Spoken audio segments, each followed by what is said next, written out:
Hamas के आतंकियों ने गाजा पट्टी के अस्तित्व को ही संकट में डाल दिया। इजरायल के ऑपरेशन लोहे की तलवार ने गाजा में कहर ढा दिया। इजरायल ने हमास से बदले की बेहद सटीक और सधी हुई ये पूरी प्लानिंग की।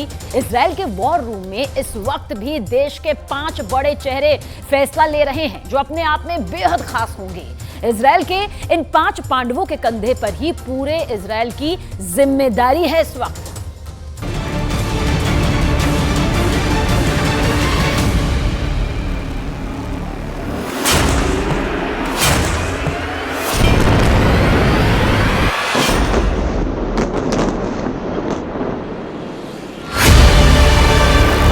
जब तक तोड़ेंगे नहीं तब तक छोड़ेंगे नहीं। कसम देश की खाते हैं, हमास का नाश करके ही मानेंगे। गाजा पट्टी में दिया जलाने वाला नहीं बचेगा। दिवाली के पहले गाजा का नाश निश्चित। 41 किलोमीटर में 41,000 बम बरसाएगा इजरायल।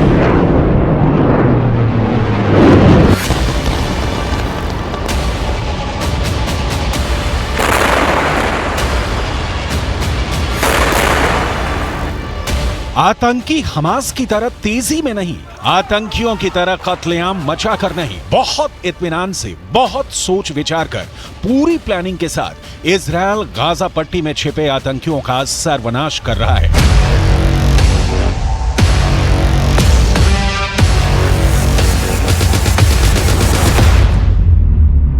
इस सर्वनाश की स्क्रिप्ट इजरायल के 5 टॉप लीडर्स ने लिखी है। इन 5 चेहरों ने हमास के अंतिम आतंकी के जिंदा रहने तक हमले की डिटेल रिपोर्ट तैयार की है। लिहाजा गाजा को मिट्टी में मिला देने वाले हमले से इतर आज 5 चेहरों की डिटेल आपको दिखाते हैं। इजरायल की हिफाजत की जिम्मेदारी इन्हीं 5 कंधों पर है, जो सीधे प्रधानमंत्री बेंजामिन नेतन्याहू को रिपोर्ट करते हैं, जिनके एक आदेश पर इजरायल से गिरी मिसाइल हमास के अस्तित्व को मिटा रही है।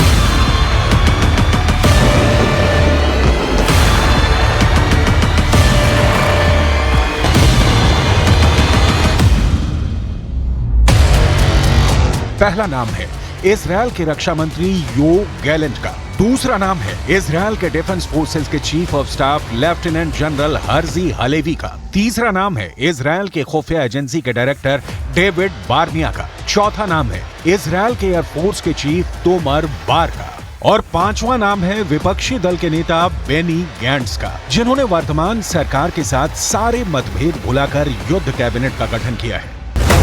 रणनीति, कूटनीति, हमला और उसका तरीका, इजरायल के इन 5 शहरों पर ही टिकी है हमास के विनाश की संपूर्ण कहानी। आपको एक एक कर इन 5 चेहरों की पहचान, इनकी जिम्मेदारी और इनके एक्शन की डिटेल दिखाएंगे। लेकिन उससे पहले इजरायल में गठित युद्ध कैबिनेट क्या है, समझ लेते हैं।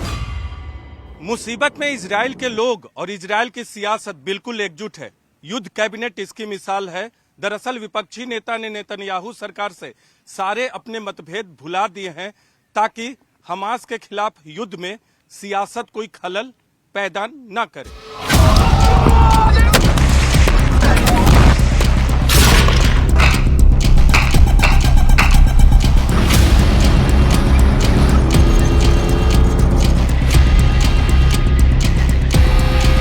सबसे पहले इजरायल के रक्षा मंत्री के निर्णायक शब्द सुनिए और हमास के अंधकार में भविष्य की तस्वीर की कल्पना कीजिए, क्योंकि इजरायल के रक्षा मंत्री ने हमास को जमीन के 20 फुट अंदर दफना देने का हलफ उठाया है।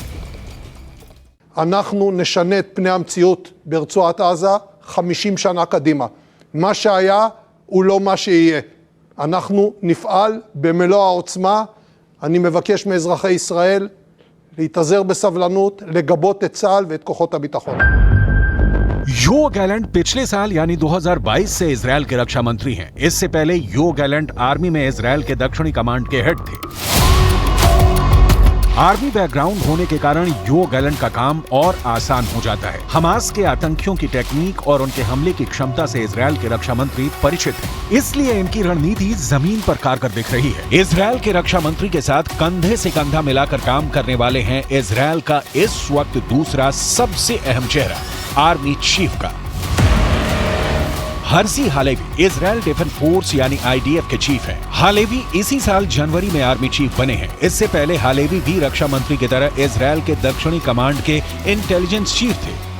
על המתקפה המתועבת הזו החליט יחיא סינואר, הריבון ברצועת עזה, ולכן הוא וכל המערכת שתחתיו הם בני מוות.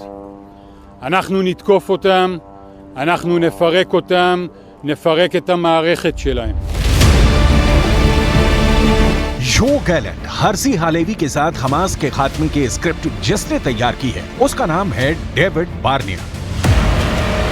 डेविड बार्निया ने 2021 में यानी 2 साल पहले दुनिया की सबसे तेज तर्रार खुफिया एजेंसियों में नंबर 2 मोसाद के डायरेक्टर का पद संभाला था। डेविड बार्निया की तो पढ़ाई लिखाई ही मिलिट्री स्कूल में हुई है और इसके बाद डेविड बार्निया ने मिलिट्री में नौकरी भी की है। यो गैलेंट, हर्जी हालेवी और डेविड बार्निया इन तीनों के अलावा और 2 चेहरे हैं जिन्होंने युद्ध में इजराइल की बागडोर संभाल रखी है, लेकिन इन 2 चेहरों की जिम्मेदारी और एक्शन की डिटेल आगे दिखाएंगे। उसके पहले इजराइल ने हमास के द एंड की जो प्लानिंग की है उसे समझना बहुत जरूरी है। असल में अब तक गाजा पट्टी पर हमले के लिए इजराइल अपनी मिसाइलों का इस्तेमाल कर रहा है। इजराइल की एयरफोर्स अपनी तकनीक और हमले के लिए स्ट्रेटजी के लिए जाना जाता है, लेकिन अब इजराइल का फैसला दिख रहा है कि वो अब गाजा पर सिर्फ आसमानी हमले नहीं बल्कि हमास के खिलाफ जमीनी हमले की तैयारी शुरू कर दी है। इजरायली सेना के मुताबिक गाजा में हमले के लिए उसने अपने हजारों सैनिकों को तैयार कर दिया है। ग्राफिक्स के जरिए समझिए कि इजराइल ने किस तरह के अटैक का प्लान तैयार किया है। इजराइल में ये वो इलाका है जिसे इजराइल ने मिलिट्री जोन घोषित कर दिया है और इस इलाके को खाली करा लिया गया है, यानी इस जोन में अब किसी इजरायली नागरिक को रुकने की इजाजत नहीं है। उन्हें बसों में भरकर सुरक्षित जगहों पर पहुंचाया गया है और अब यहाँ सिर्फ और सिर्फ सेना के जवान मौजूद हैं और उनके साथ उनके मिलिट्री इक्विपमेंट्स हैं, हैवी मिलिट्री इक्विपमेंट्स। इजराइल की सेना ने अपने 10,000 से ज्यादा सैनिक बॉर्डर पर तैनात कर दिए हैं जो गाजा में जमीनी हमले करने के लिए सरकार के फैसले का इंतजार कर रहे हैं और सरकार का फैसला आते ही हमास के लड़ाकों पर टूट पड़ेंगे। इजराइल के बॉर्डर पर जो जवान तैनात हैं, उनकी संख्या की पूरी डिटेल इजराइल ने जारी नहीं की है, लेकिन हमास ने जिस तरह से जल, थल और नभ से एक साथ हमला किया है उसे देखते हुए इजराइल भी हर दिशा से हमला करने की तैयारी में है। गाजा की वो पहले ही नाकेबंदी कर चुका है। अब समझने की कोशिश करते हैं कि इस वक्त इजराइल की सेना किस तरीके से काम कर रही है। तो सबसे पहले ये जानना जरूरी है कि इजराइल में फ्रंट लाइन पर जो खड़े होते हैं वो इजरायली आर्मी यानी IDF के जवान, इनके पीछे होती है रिजर्व फोर्स जो बॉर्डर के जवानों को कवर फायर देती है। इन दोनों के पीछे होते हैं अगर जरूरत पड़े तब पैरामिलिट्री के जवान और उसके बाद आती है इजराइल की तेज तर्रार पुलिस और इन सबको जानकारी पहुंचाने का काम करती है मोसाद। अब की बार जिसके फेल होने पर युद्ध शुरू हो गया है। आपको आगे दिखाएंगे कि इजराइल की कुल मिलिट्री ताकत कितनी है, लेकिन उसके पहले वो 2 नाम जिन्होंने इजराइल की सुरक्षा की शपथ ली है। चौथे नंबर पर है इजराइल एयरफोर्स के चीफ मेजर जनरल तोमर बार। एयरफोर्स के चीफ बनने से पहले तोमर बार इंटेलिजेंस डायरेक्टोरेट में काम करते थे। इजराइल एयरफोर्स के चीफ मेजर जनरल तोमर बार ने ही सबसे पहले हमास के खिलाफ मिसाइलें मारने का ऑर्डर पास किया। तोमर बार को इस बात का दुख है कि उनकी सेना को रिस्पॉन्स करने में देर लगी, लेकिन अब तोमर बार के एक्शन बता रहे हैं कि वो कितने क्रोध में हैं।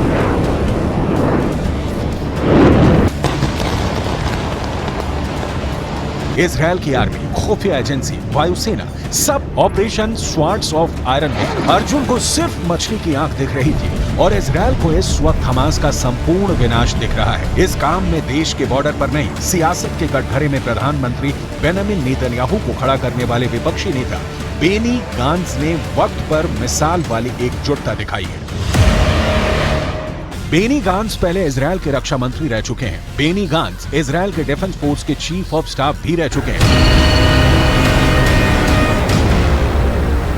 मतलब इजराइल में इस वक्त आर्मी सुपर एक्टिव है, सिर्फ बॉर्डर पर खड़े जवान की तरह नहीं, उनके वर्तमान कमांडर की भूमिका में भी और पूर्व कमांडर की भूमिका में भी, जो इस वक्त वॉर रूम में बैठे हैं।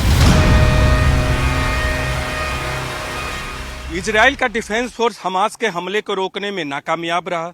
इसके अलावा मोसाद भी हमास से जुड़ी जानकारी जुटाने में विफल रहा। यही नहीं, एयरफोर्स भी हमास के हमले को नहीं रोक पाया। लेकिन अब इन 3 प्रमुख एजेंसियों के प्रमुख वॉर रूम में गाजा पट्टी पर बम बरसाने की रणनीति बनाने में जुटे हुए हैं और लगातार गाजा पट्टी पर बम